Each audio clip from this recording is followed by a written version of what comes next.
Assalamualaikum warahmatullahi wabarakatuh. Perkenalkan, saya Putri Regina Febrianti dari SMKN 56 Jakarta, kelas 12 DPIB 2, ingin membacakan sebuah dongeng tentang asal-usul kampung Tangga Emas.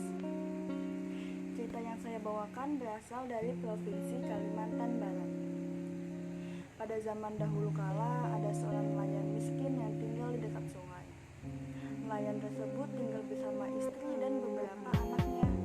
Setiap hari nelayan itu mencari ikan dengan cara mengayuh. Ikan tangkapan hari ini sangat sedikit, Bu.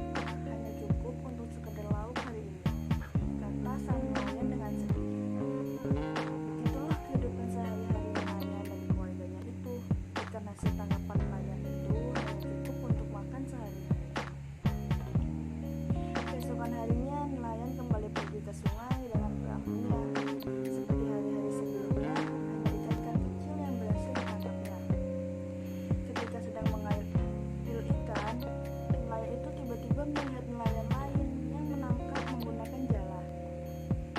Si nelayan melihat ikan-ikan besar dan banyak berhasil ditangkap dengan menggunakan jala.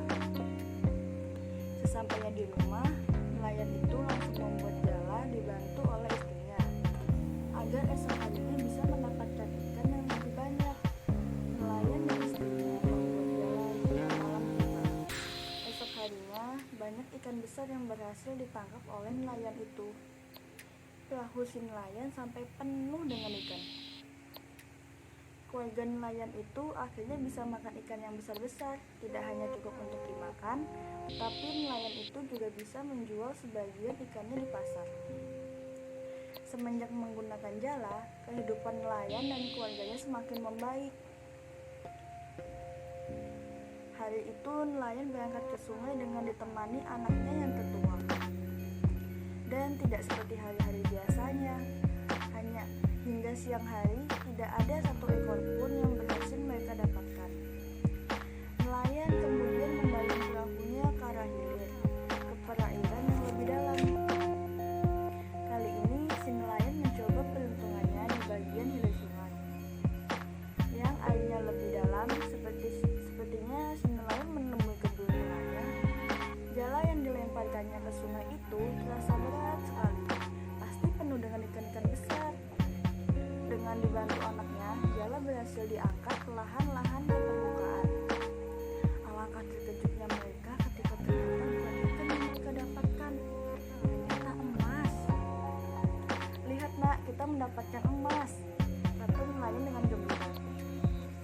Nelayan dan anaknya yang senang paling-paling itu terus menarik rantai tangga emas itu ke atas perahu.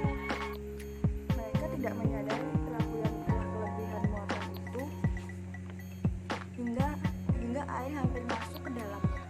Tiba-tiba saja puluhan ikan gabus mendekati perahu nelayan.